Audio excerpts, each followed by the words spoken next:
おはようございます。ジンギター工房の神谷です。いつもご視聴ありがとうございます。本日は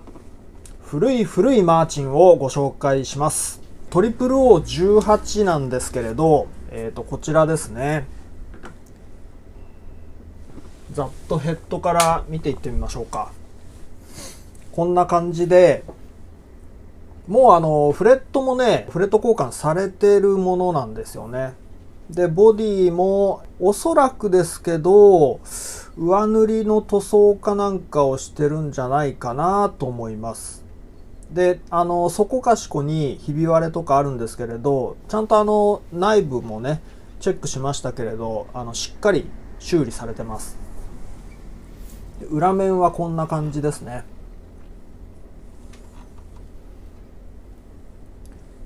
なかなかこう全体的にいい風合いが出てて、すごくいい感じですよね。これが何年製のマーチンかって言いますと、ちょっとサウンドホールからね、こうやって覗いてみましょうか。はい。なんかちょっと桁数が少ないですよね。5桁ですよ、5桁。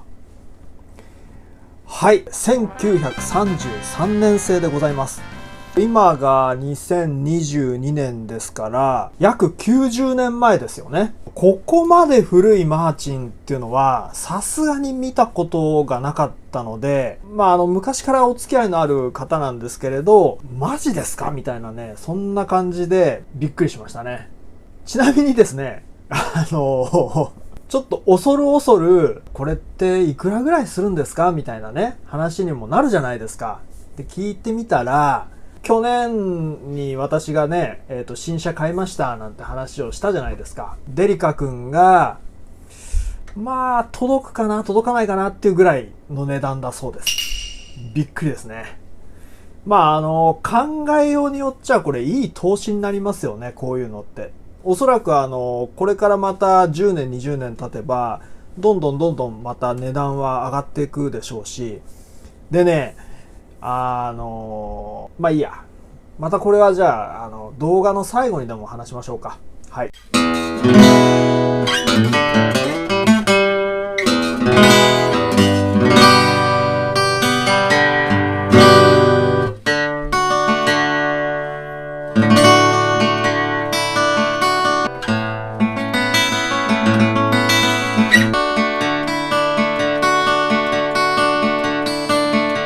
じゃあちょっと早速このマーチンの状態を見ていきたいと思います。まずネックの状態とか、全体的な原稿とかも含めて、そういう状態をチェックして、正常なのかどうかを確認します。これネックもね、非常にまっすぐでして、これスクエアロッドが入ってますね。フレットはバーフレットになってました。オリジナルではなくて、以前にもうフレット交換されてるものなので、フレットの溝の部分の欠けとかね、こういう部分が結構多くありました。修理する目的ですね。これはフレット交換です。このバーフレットの状態が非常にね、引きづらかったんですよ。このマーチンを購入されたお客様もすごく引きにくいんだよねって言ってました。で、実際私がこう弾いてみても、やっぱりね、ものすごく違和感があるんですよ、このバーフレットって。以前に、どのぐらい前かわかりませんけれど、フレット交換した方っていうのは、オリジナルの状態のまま、それを再現すべく、同じようにこういう風にバーフレットでフレット交換したんですけれど、今回はこのフレットを一般的に使われているフレットに交換したいと思います。人によっては、せっかくのね、バーフレットなんだから、オリジナルを尊重して、バーフレットでまた、こう、フレット交換すればいいじゃないかっていう風に思う方もいらっしゃると思うんですよ。南製1933年製のマーチンですからね。でただね、私は、前にも何回か言ったかと思うんですけれど、骨董品価値として、捉えるのであれば、そういう風な考え方もありだと思うんですよ。ただ、楽器なので、プレイする人がいるわけじゃないですか。このマーチンを購入されたお客さんが、これが弾きにくいっておっしゃってるんですよね。これでね、私がこのバーフレットを今普通に使われているフレットに打ち直したとしても、それで価値が下がるかもしれませんが、お客さんがそうしたいっておっしゃってるんだから、そうしてあげればいいじゃないですか。ね。なので、その辺のね、こんな貴重なマーチンをね、なんで修理してんだみたいなね、そういうツッコミはね、ご遠慮くださいね。このバーフレットなんですけれど、ノギスで測ったところ、だいたいね、幅が 1.3 ミリとかそのぐらいあるんですよ。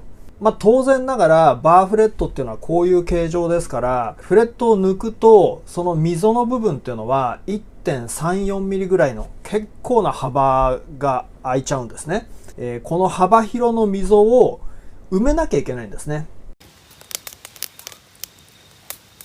一連の作業としては、まずフレットを抜いて、でその後にフレットの溝をきれいにクリーニングをして、溝を完全に埋めます。エボニー剤でね、埋めていきます。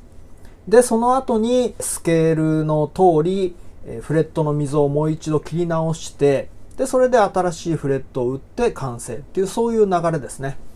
はい。で、まず、ステンレス定規でスケールをチェックしました。12フレットまでが 321mm なので、642mm のスケールだってことが分かりました。とりあえず、642mm のスケールで、各フレットの位置を算出しました。ノギスで測れれば一番いいんですけれど、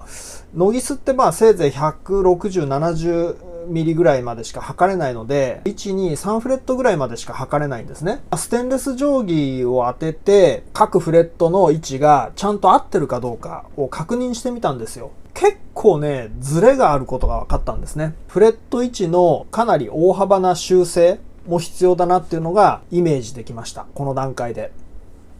でね、もう一つ、12フレット上からブリッジサドルまでの距離を測ってみたんですけれど、ずれてるんですよね、後方に。最終的に現行がどうなるかによるんですけれど、ブリッジサドル交換する必要がなければ、頂点の部分を少し削っていって、サウンドホール寄りに頂点が来るように加工してあげます。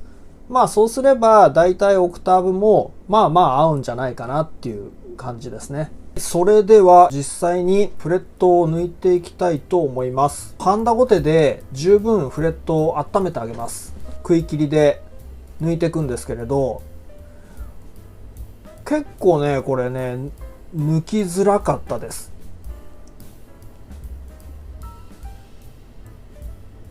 徐々にこれ抜けてきましたね。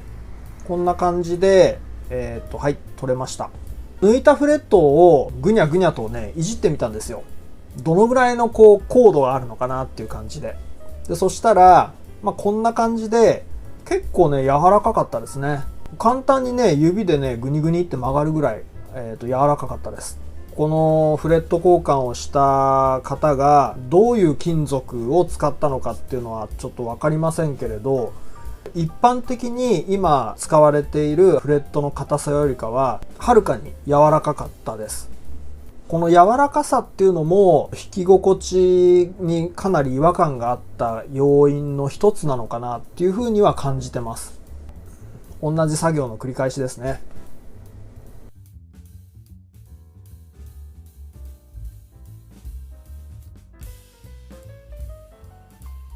すべてフレットを抜くことができました。溝のすぐ近くのこの部分っていうのは指板がめくれることが多いので、アロンアルファを染み込ませてあげます。この後の作業でね、いろいろペーパー掛けとかいろいろしますけれど、指板の部分がチップしてしまうっていうことが防げるんですね。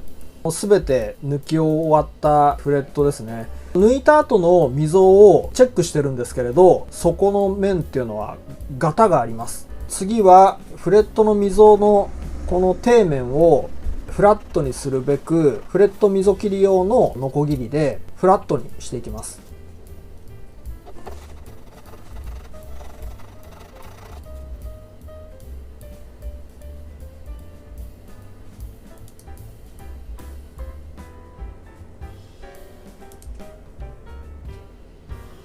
焦らず慌てず一本一本丁寧に処置していきます。こういうね、ささくれが結構出てきます。溝の底の部分が完全にこうフラットに修正できたなと思ったら、次は側面の修正です。15センチの短いステンレス定規にサンドペーパーを両面テープでくっつけて、それで使ってます。はい。で、とりあえず溝のクリーニングが終わった段階で、工作用紙にフレットの溝の位置を記したものを用意して、当てがって確認をしてみました。最初に予想していた通り、14、15フレットとか、こんな感じで結構ずれてるんですよね。で、最終フレットなんていうのは、ここまでずれてます。さすがにね、ここまでずれてると、フレット音痴にもなりかねないので、っていうかなりますから、この後溝を埋めて、溝切りをするときには、正しい位置に開けないといけないです。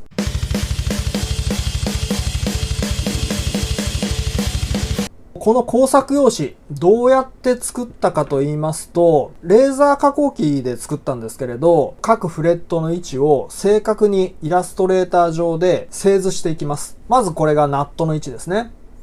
0フレット位置を選択した後に、オブジェクトから移動ですね。で、水平移動で、まずは 36.032 ですね。コピーをしてあげます。で、また0フレットを選択して、移動をして、今度は2フレット。70.043 ですね。また同じくコピーです。で、これを最終的に20フレットまで、繰り返して製図していきます。で、イラストレーター上でこのように正確なスケールの位置、各フレットの位置が、製図できたら、レーザー加工機で工作用紙に各フレットの位置を記していきます。お次は実際にフレットの溝を埋めるための木片作りです。これはエボニー指板が使われていますから、同じ材でエボニーを使います。でね、だいたいこのフレットの溝が1.3 ミリとか 1.4 ミリなんですよ。なので、エボニーの素材もだいたい 1.4 ミリ、5ミリとか、そのぐらいの厚みに整えます。これドラムサンダーですね。で、だいたいこのぐらいの厚みになったところで、レーザー加工機をまた使いまして、カットしていきます。前はね、レーザー加工機はなかった頃は、人の子かなんかで細くこう切ってって、でやってたんですけれど、指板面って R があるじゃないですか。長方形のこの埋め木を作ってしまうと、埋めた後に左右の部分が削る量が結構多かったんですね。でところが、レーザー加工機でこうやって指板の R もちゃんとこう合うようにカットしてあげることによって削る量がすごく少なくなったんで、非常にこれ今回やってみて便利でした。レーザー加工機って熱によって素材をカットしますから、その切断面が焦げちゃうんですね。エボニーだし、そのままでも別にいいとは思うんですけれど、一応念のためこうやって軽くその焦げを取る目的で今ペーパー掛けしてます。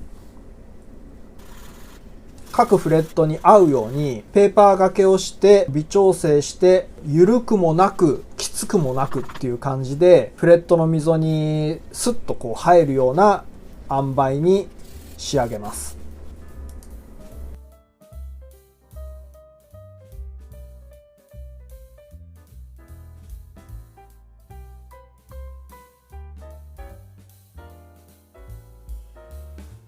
すべてのフレットにうまくぴったり合うようになったら、余計な部分の端っこはこのようにニッパーでカットしてしまいます。